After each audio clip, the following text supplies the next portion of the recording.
we call it sleepy insulin, from not eating enough glucose. So this is what will happen in the keto community too, where they will, be under eating protein, which is their glucose, source, and they'll be overeating fat, and they will be thinking that, well, I'm getting all my fuel from fat and I'm not causing an insulin spike, so it's going to make me really skinny.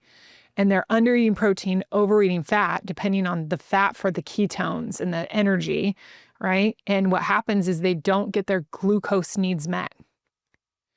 So human bodies, to hit metabolic nirvana, what I call metabolic nirvana, you should be burning glucose and ketones at the same time.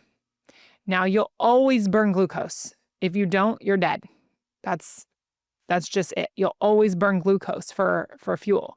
But if you can get your insulin at that Goldilocks spot, then you get into fat burning while you're burning glucose at the same time.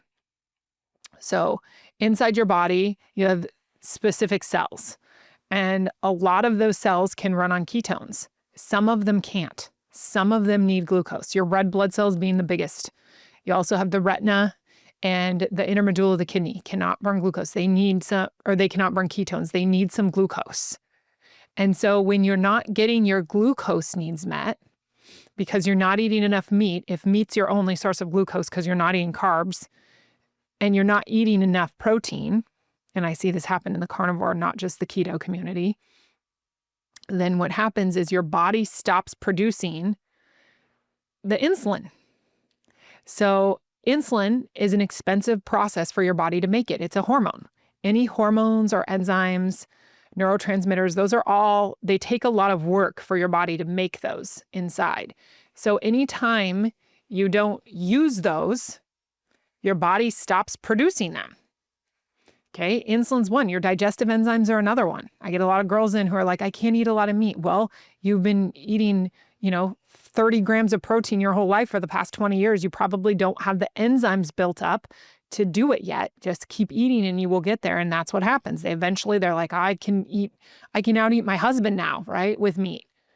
So it's the same with insulin. If you're not eating enough glucose to bring those glucose levels up to have your body produce that insulin, then what happens is your body gets sleepy. It doesn't produce the insulin, and you start getting the insulin resistance in reverse, where you're underproducing it instead of overproducing it. And now you're underproducing it. Anytime you underproduce, that's a sign that your metabolism's starting to slow down. And these girls will get high. They'll be, I've been carnivore for a year and I'm waking up and my blood glucose is 117 now in the mornings. And before I started carnivore, it was 80. What's going on? And I tell him, well, go eat some cheese and some yogurt, plain Greek yogurt, and do that for 3 days. And what happens? Oh, their blood glucose starts to drop again because they're producing insulin again to bring the glucose levels down. So if you undereat, you'll lower your insulin production. You'll get what we call sleepy insulin or insulin resistance in the reverse. And you won't have a strong metabolic rate because your metabolism slows down at that point because it says you're starving. Your body's starving for glucose and your red blood cells need glucose. You have to have glucose.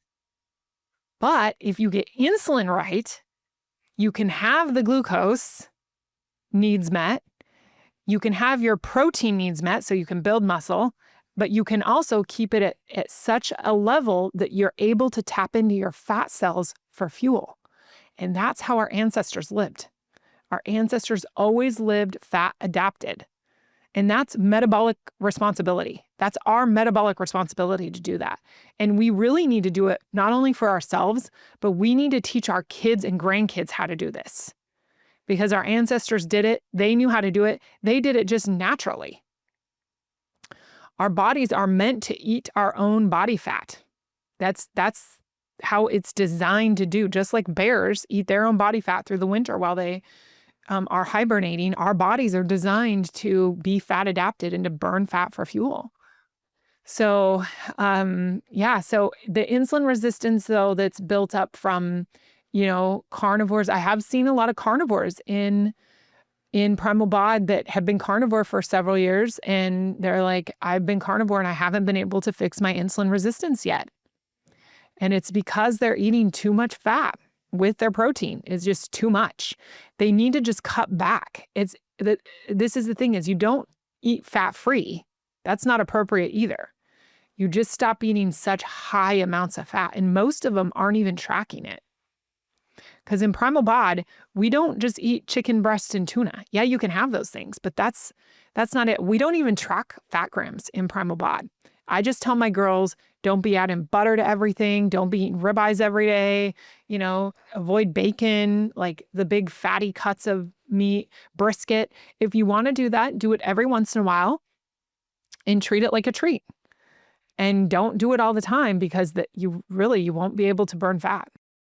I love this. More new territory here. Yeah. The reverse insulin resistance.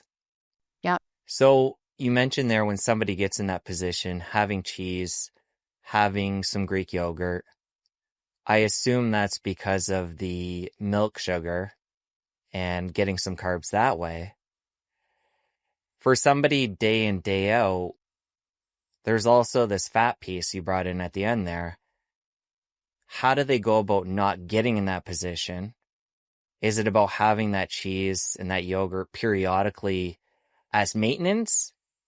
Because you only brought it in as to get rectified. Yep. So talk about day in, day out to not get to that position. Right. So what we do, and that's mostly I tell that to the carnivores, if there's someone out there struggling with situations like that, of course you have to talk to your doctor. I'm not a doctor, so I'm not treating anybody for insulin resistance or anything like that. But at the same time, it's a trick you can do to learn about your insulin because a lot of people don't understand how insulin works. They don't understand that it lowers the blood sugar. Dr. Weidman, I think it's Weidman, she's the optometrist. She recently started adding carbs back in. She's carnivore and it's been, oh my gosh, all the carnivores are freaking out about her adding carbs back in, but she's like, I got to get my blood sugar down. My fasting glucose is high, my A1C is high, and I got to get my blood glucose down. And so she added carbs back in, and what happened? Her blood glucose dropped because she's now producing more insulin. So back to your question, Jesse, which is, the insulin resistance, the carbs are just the same. Dairy's the carnivore carbohydrate. There's carbs in dairy. It'll spike your blood sugar up. It's high in fat. I'm not a dairy consumer. I don't consume large amounts of dairy. Every once in a while, I'll have a little bit of blue cheese or a little bit of aged cheddar or something, aged cheese. But dairy will screw you up too, because again, high fat, high carbs. So high fat, high carbs. And it will get your, what did I say? Makes you produce a lot of insulin. High fat, high carbs. Dairy will do that. It's high fat, high carbs, and that will make you produce a lot of insulin. So that's why I tell them, eat some dairy and it'll kick your insulin back on. Your blood glucose will start to fall back into normal range. And sure enough, but for people who haven't gotten themselves in that situation yet, you need to make sure you're eating enough meat. If you eat enough meat, you won't get into that situation. And you'll hear the carnivore doctors and the carnivore community talk about Paul Saladino and how he's went to eat carbs because he lowered his testosterone. And you will hear those experienced carnivores say it's because he wasn't eating enough meat. And that's why, because the meat is your source of glucose through gluconeogenesis when you're a carnivore. And if you don't eat enough of it, you're not going to bring your glucose levels to what they need to be. And your sex hormones are going to fail.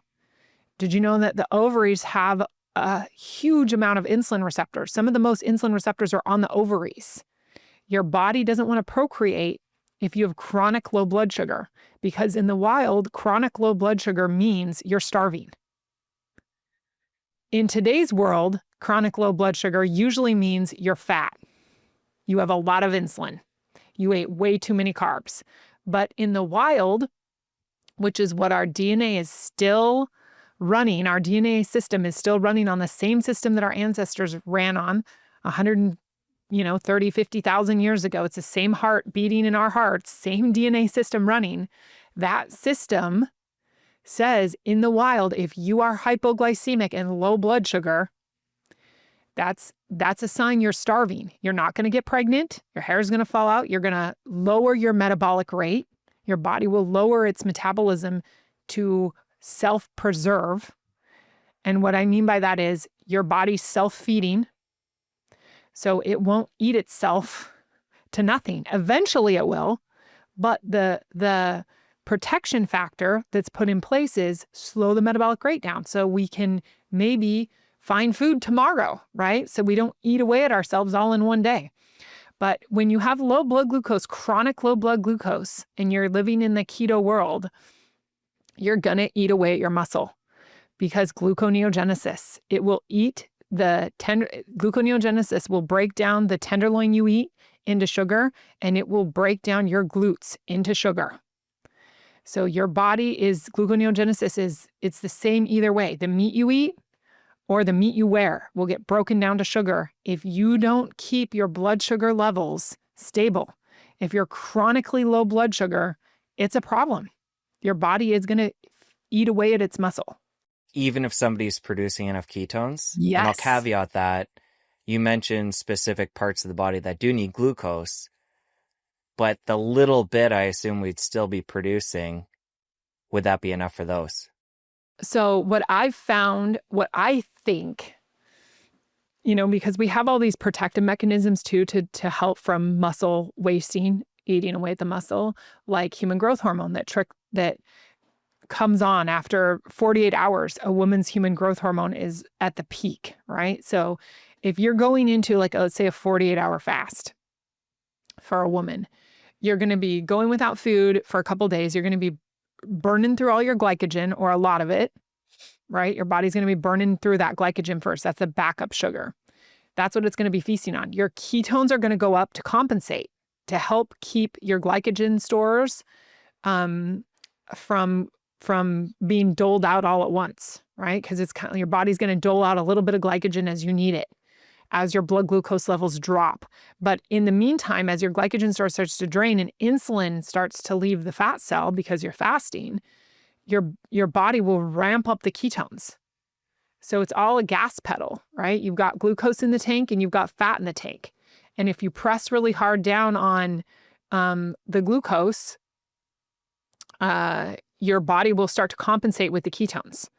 So it will start to produce more and more ketones, and you'll go high on your ketones, but your blood sugar will stay low. And then pretty soon it starts dropping lower and lower, and your ketones start going up and up because you got to use some fuel. And if you don't have enough glucose, you'll compensate with the ketones. So people will get really high ketones, after doing 48-hour or 72-hour fasts. You're burning a lot of fat, but you're also, after about 72 hours, you're bearing the risk of starting to eat away at your muscle because you burned through all your glycogen, which is your backup sugar. So you're bearing the risk of starting to break down muscle. Now, the body has all the defense mechanisms, like I said, to prevent that, like human growth hormone spikes up, cellular autophagy starts to happen, all of these amazing things. Your gut starts to, get better, your microbiome starts to get better, happen to help you preserve the muscle. But it eventually it will start breaking down the muscle. So I like to keep my women that go through my group with that in mind of long-term fasting can be good for health challenges. People that are facing deep health issues, long-term fasting can really be good. But if you're working on body recomposition and you're wanting to build muscle, long-term fasting can be something that it's not helpful. Given what you just said there, how long can somebody push it? Because people do talk about doing 5-day, 7-day, up to 40-day water fasts. Again, caveating the fact that some people need to do that for other reasons. Mm-hmm. But how far can somebody push it in a general sense before they tap out of glucose and they start eating up muscle? Great question. Well, it depends on how much they're moving. If they're moving a lot, then pretty quickly, because your body's like a car. The more you drive it, the more fuel you need. So the more they move, the more fuel they need, and they're going to get that fuel from their glycogen stores if they're fasting. And then their body starts ramping up on the ketones. So, you will burn fat, and it is a great way. You've heard those stories of that guy that was, did no eating for an entire year. He fasted for a year and he was still fine. So yes, your body can. It's so easily adapted. It adapts to almost anything. So you can do long-term fasting, but I also think that it's not ideal. And specifically for women, men also, but mostly for women, because women need to have some fat on their bodies. We pass children along. We are the mothers. We pass our mitochondria along to our children. And so we are really good at keeping some fat on our bodies. And if you do too much of that fasting where you keep trying to tap into that fat over and over and over again, the metabolism starts to slow down. And this is why I did a 21-day water fast one time. This was years ago. And I only lost like 5 pounds for 21 days of no eating. And what happened was my body just started slowing its metabolic rate down. So I didn't need to burn through the fat any faster. And I was working out like a crazy person, but I was exhausted. And I just ran myself ragged, slowed my metabolic rate down, and my body didn't need to burn into the fat. It said, no, we're not going to. So your subconscious or your innate intelligence is actually really smart. And it will do whatever it thinks you need to survive. So if you're under a lot of stress, it'll store a lot of fat. Not only visceral fat, and there's a whole cortisol thing around that too, but your body senses that you are under a lot of stress and you produce a lot of cortisol. It doesn't know the difference between stress from a famine or war or stress because you hate your job. Right? It doesn't know that you're in a deep threat. It just knows cortisol. And cortisol is cortisol. So if you're producing a lot of cortisol, your body is going to sense that you're under some sort of threat, and it's going to want to store more fat because fat ensures your survival. If you're in a famine and you have a lot of fat on your body, you can make it. And that dude's made it a year, the guy that did a year-long fast. You can make it longer. So I think we always need to consider how our bodies were designed and follow the rules of that. Yes, fasting can be a great healing tool. I'm not opposed to it at all. And I think that, 48-hour fasts are great, 72-hour fasts are great. But as you start to get further and you do them a lot more, that can have some impacts in a negative way too. It's all about balance, Jesse, I think, right? I agree. And coming back to what we were talking about before, that for somebody to not get in that position where they need to introduce overt carbs, it's about getting enough meat and then the body breaking that down into amino acids, gluconeogenesis, and then preventing that whole situation in the first place. Correct. And another layer on that I could see as being beneficial is to have that meat within a bigger bolus. And I forget the specifics, but Bart K, when he was on the show one time, talked about the fact that, I don't know if he does this daily or periodically, but has a bolus of meat within a certain period intentionally to get out of ketosis. So he's basically using that to drop his ketones down so that his body isn't wasting away at all of its fat. Because if you stay in that sense of like chronic fat burning, yeah, you're going to have problems. And that's what I teach my girls. You need to stay in a certain range of ketones until you've burned all the fat off your body. And then once you're down to your perfect weight, and not all the fat, you want to have fat on your body. But you're attractive. When you're attractive in the mirror and you're attracted to yourself and you like how you look, that's when you bring the ketone levels down. And so you can, in my program, what we do instead of doing what Bart K does is we just keep our ketones, nice and in this moderate rate below 0.8 after we've reached our goal. And so we're still burning fat, but we're also burning glucose. We're just not burning as much fat as we were. And again, we'll still have our glucose needs met because we're eating all the protein. But I think, I think Dr. Sean does that quite a bit too when he's fasting. He does 72-hour fasts every week.